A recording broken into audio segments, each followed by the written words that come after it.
안녕하세요. 바오밥TV 최은영입니다. 그동안 잘 지내셨나요? 오늘은 굉장히 유명한 작가죠. 말콤 글래드웰, 아웃라이어, 블링크, 그리고 티핑 포인트 등으로 굉장히 유명한 여러분들이 좋아하시는 작가일 텐데요. 정말 책을 읽기 시작하면 숨가쁘게 처음부터 마구마구 가슴속으로 파고들여서 이 책을 놓지 못하게 하는 그런 매력이 있는 작가예요. 다윗과 골리앗이란 책도 그렇게 해서 집어들게 되었는데요. 이 책의 부제목이 상당히 재밌어요. 강자를 이기는 약자의 기술. 우리들이 세상 속에서 볼 때 빈익빈 부익부, 강자는 영원히 승리하고 약자는 계속해서 사회 속에서 도태되지 않을까라는 생각을 하는데, 그런 약자들 중에 강자를 이겨내고 판을 뒤집는 그런 기업이나 조직이나 사람들이 있기 마련이거든요. 그건 왜 그럴까? 그런 지점에서는 어떤 것이 작용하는 것일까? 그런 면들을 굉장히 재밌게 이 책에 적어놨어요. 다 읽어보시면 좋은데 저는 그 중에 한 부분을 오늘 여러분들께 읽어드릴까 해요. 여러분들이 다른 부분들은 한번 직접 천천히 곱씹어 가면서 읽어보시면 큰 도움이 될 것 같습니다. 저는 오늘 83페이지 아웃사이더의 자아 개념, 이 부분을 한번 읽어볼까 해요. 이곳은 인상파 화가들에 대한 얘기가 나오거든요. 그 역사적인 사건을 가지고 우리가 통찰을 가질 수 있는 많은 생각을 해주게 합니다. 제가 한번 읽어보겠습니다. 인상파 화가들과 살롱. 파리가 세계 예술의 중심이던 시기인 150년 전, 바티뉴올 근교의 카페 게르부아에는 저녁마다 한 무리의 화가들이 모이곤 했다. 이 화가 집단의 리더는 에두아르 마네였다. 그는 이 집단에서 가장 나이가 많고 가장 확고한 입지를 다진 화가였으며 30대 초반에는 최첨단 패션을 즐긴 잘생기고 사교성 넘치는 사람으로 활력과 유머로 주위 사람들을 매료시켰다. 마네의 절친인 친구는 에드가 드가였다. 그는 재치로 마네에게 필적할 만한 몇 안 되는 사람 중 한 명이었다. 두 사람은 불같은 영혼과 날카로운 혀를 공유했으며 때때로 신랄한 논쟁에 빠져들곤 했다. 키가 크고 목소리가 걸걸한 폴 세자는 멜빵 바지를 입고 와서 구석자리에 침울하게 앉아있곤 했다. 나는 당신하고는 악수 안 해.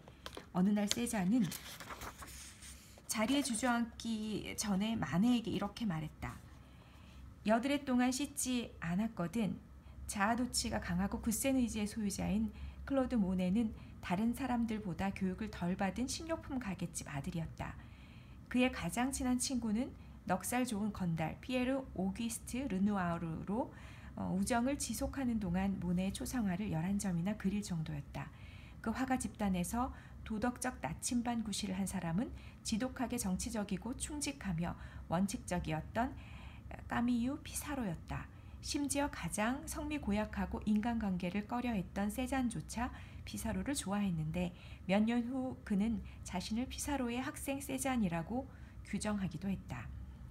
이 비범한 화가 집단은 함께 인상주의로 알려진 운동을 주도해 현대미술을 창조하는 데까지 나아갔다.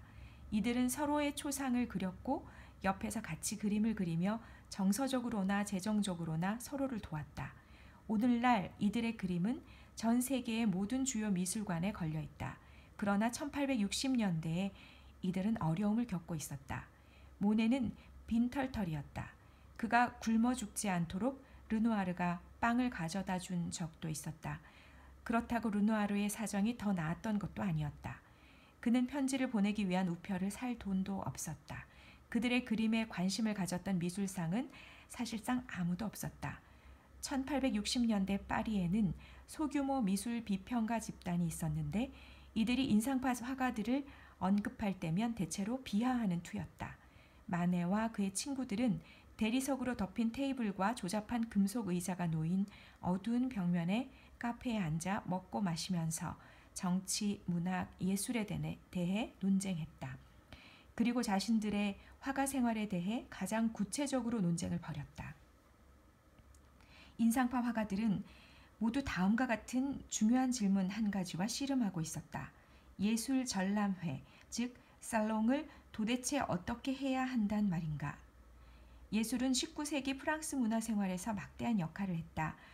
회화는 황실미술부라고 하는 정부 부처에서 관할하고 있었는데 오늘날 의학이나 법이 전문적인 것과 마찬가지 방식으로 당시에는 전문직으로 여겨졌다. 전도 유망한 화가는 파리에 있는 국립고등미술학교에서 화가 생활을 시작하곤 했는데 이곳에서 그들은 드로잉 모방에서부터 살아있는 모델의 그림에 이르기까지 실습하며 엄격한 정식 교육을 받았다. 교육 각 단계에는 경쟁이 있었다. 성적이 나쁜 학생은 쫓겨났다. 반면 좋은 성적을 낸 학생은 상과 영예로운 장학금을 받을 수 있었다. 그리고 이 직업의 정점에는 전 유럽에서 가장 중요한 예술 전람회인 살롱이 있었다. 프랑스의 화가들은 해마다 전문가 심사단에게 자신들이 가장 잘 그린 유화 2-3점을 제출했다. 마감일은 4월 1일이었다.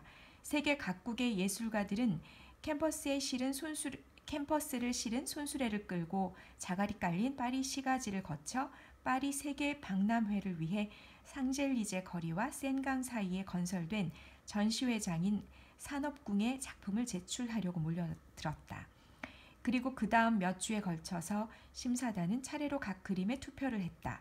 심사를 통과되지 못한 그림에는 빨간색으로 탈락됐음을 뜻하는 R 도장이 찍혔다. 반면 통과된 작품은 산업궁의 벽에 걸렸다. 5월 초부터 6주에 걸쳐 100만 명은 좋게 될 군중이 전시회에 몰려들어 가장 이름난 화가들의 작품을 보려고 몸싸움을 벌였으며 마음에 들지 않는 작품에는 야유를 보냈다. 최고의 작품에는 메달이 수여됐다. 승자들은 축하를 받고 그들의 그림 가치는 치솟았다. 패자들은 축 늘어진 채 집으로 돌아가 다시 작업에 들어갔다. 르누아르는 언젠가 이렇게 말했다. 살롱의 인정을 받지 않은 그림을 좋아할 수 있는 예술 애호가는 파리 안에서 15명이 채 안 될 거요. 반대로 살롱에 걸려있지 않은 화가의 그림을 살 마음은 티끌만큼도 없는 사람이 8만 명은 될 거요. 어느 해인가 살롱이 르누아르를 무척이나 초조하게 만들었는데 심사단이 평가하는 동안 그는 산업궁으로 가 바깥에서 기다리기까지 했다. 합격 여부를 일찍 알고 싶었기 때문이다. 그러나 르누아르는 부끄러운 나머지 자신을 르누아르의 친구로 소개했다. 카페 게르부아의 또 다른 단골이었던 프레데리크 바지유는 한때 살롱에서 퇴짜를 맞을까봐 무시무시한 공포를 느꼈다고 고백한 적이 있다. 1866년 살롱 심사에서 통과되지 못하자 작가 쥘 홀차펠은 자신의 머리에 총을 쏘아 자살했다. 그가 남긴 메모에는 심사위원들은 나를 거부했다. 따라서 나는 재능이 없다. 나는 죽어야 한다. 라고 적혀 있었다. 19세기 프랑스 화가들에게는 살롱이 전부였고 인상파 화가들 사이에서 살롱이 그토록 이슈였던 이유는 번번이 살롱 심사단이 그들에게 퇴짜를 놓았기 때문이다. 살롱의 태도는 전통적이었다. 예술사학자 수로는 이렇게 기록했다. 작품은 올바른 원근법과 익숙한 예술적 전통을 따라야 했고 현미경 수준으로 정밀하고 제대로 마무리가 되어야 했으며 형식에 맞게 표구되어야 했다. 빛은 신나는 사건을 의미하며 어둠은 진지함을 뜻했다.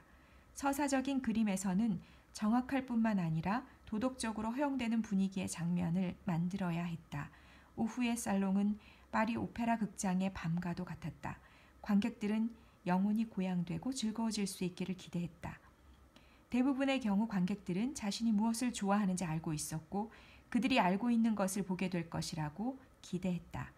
수로에 따르면 메달을 수상하는 그림들은 프랑스의 역사 또는 신화의 장면을 거대하면서도 세밀하게 캠퍼스에 재현한 작품으로 말과 군인 또는 아름다운 여성이 등장하는 군인의 출정, 편지를 받고 우는 여인, 버림받은 순결과 같은 제목을 단 작품들이었다. 하지만 인상파 화가들은 무엇이 예술인지에 대해 완전히 다른 생각을 가지고 있었다. 그들은 일상생활을 그렸고 그들의 붓질은 눈에 띄게 드러났으며 그들이 그린 형체는 흐릿했다. 살롱의 심사단과 산업궁에 모여든 군중에게 그들의 작품은 아마추어의 것처럼 보였고 충격적이기까지 했다. 1865년 놀랍게도 살롱은 매춘부를 그린 마네의 작품 올림피아를 받아들였는데 이 그림은 파리 전체를 들끓게 했다. 관람객이 너무 가까이 다가가지 못하도록 막기 위해 경비들은 그림 주위에 배치해야 했다. 역사학자 로스킹은 다음과 같이 썼다. 히스테리, 심지어 공포의 분위기가 지배적이었다. 몇몇 관람객은 실성한 듯한 폭소의 전염병으로 쓰러질 지경이었던 반면 주로 여성 관람객들은 화들짝 놀라 그림에서 고개를 돌렸다. 1868년에 르누아르와 바지유, 모네의 그림은 살롱 심사를 통과할 수 있었다. 그러나 살롱의 6주 전시 기간 중간쯤 지날 무렵 이들의 작품은 주 전시실에서 치워졌고 데포투와 쓰레기장으로 옮겨놨다. 그곳은 건물 뒤편에 있는 작고 어두컴컴한 방으로 실패작이라 간주되는 그림들이 옮겨지는 곳이었다. 그것은 아예 심사에서 떨어진 것만큼이나 안 좋은 일이었다. 살롱은 세계에서 가장 중요한 예술 행사였다. 카페 게르부아에 모인 사람들 모두가 그 점에는 동의했다. 그러나 살롱을 통과하려면 대가를 치러야 했다.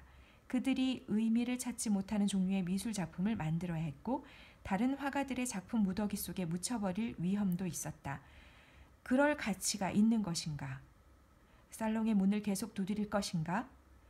아니면 박차고 나와 독자적으로 전시 행사를 열 것인가를 놓고 인상파 화가들은 밤이면 밤마다 논쟁을 벌였다. 그들은 살롱이라는 큰 연못의 잔챙이가 되기를 바랐을까? 아니면 스스로 선택한 작은 연못의 대여가 되기를 바랐을까? 결국 인상파는 옳은 선택을 했고 바로 그 결정이 전 세계 모든 주요 미술관에 이들의 작품이 걸려있는 이유 가운데 하나가 됐다. 그러나 이와 같은 딜레마는 우리 삶 속에서 계속 생겨나고 우리는 종종 그다지 현명한 선택을 하지 못한다. 뒤집어진 U자형 곡선은 어느 시점에서든 돈과 자원이 우리의 삶을 향상시키지 못하며 또 어느 시점에서는 악화시키기까지 시작한다는 점을 일깨워준다. 인상파의 이야기는 두 번째이자 아주 비슷한 문제를 던져준다. 우리는 최상의 것을 얻으려고 분투하고 할 수 있는 한 가장 좋은 기관에 들어가는 일에 큰 중요성을 부여한다. 그러나 인상파 화가들이 그랬듯 가장 명성 있는 기관들이 항상 우리에게 가장 이익이 되는지를 좀처럼 곰곰이 생각해 보지는 않는다. 이에 관한 많은 사례가 있지만 어떤 대학에 진학할지에 대해 생각하는 방식만큼 이를 더 잘 드러내는 사례는 드물다. 읽는 것은 여기까지 읽어드릴 텐데요. 우리가 사는 방식 중에 남들이 다 알아주는 사회적으로 이미 지명도가 있는 어떤 것을 대중의 심리에서 선택하고자 하는 그런 모습으로 살지는 않았나? 그런데 그것이 과연 정말 나에게 유익했나? 그리고 삶을 마무리할 때, 우리가 눈을 감을 때, 이 세상을 떠날 때 그 선택이 옳았다고 과연 얘기할 수 있을까? 삶이란 연습 문제 없이 무대에 서는 것 같은 그런 느낌이잖아요. 그래서 이 책을 읽어보면서 미리 있었던 사례들, 수많은 사례들, 예제들을 놓고 그렇지 않은 통쾌한 사이다 같은 역전극을 얘기해주는 그 지점들이 정말 시원하게 했어요. 제가 아이를 교육시킬 때, 또 제가 어떤 일, 저희 인생에서 중요한 일을 선택할 때 남들이 알아주는 기준으로 선택하고 싶지 않았거든요. 그런 것이 과연 맞을까? 늘 고민하고 갈등하게 되잖아요. 근데 정말 내 삶에 대해서 중요한 것을 아는 것은 사실 내 가슴속 깊은 곳에서 알고 있는 것 같아요. 하지만 다른 사람들한테 인정받지 못할까 봐 두려워지는 거죠. 용기를 선택한 사람들, 결국 역사 속에서 그들은 빛나게 됐거든요. 그래서 오늘 또 저는 한번 용기 있는 선택, 자기 자신 속에서 정말 말하고자 하는 것들을 해보고 실천해보는 우리가 되면 어떨까라는 생각으로 이 책을 잠시 읽어드렸습니다. 들어주셔서 감사합니다. 다음에 또 만나 뵙겠습니다. 안녕히 계세요.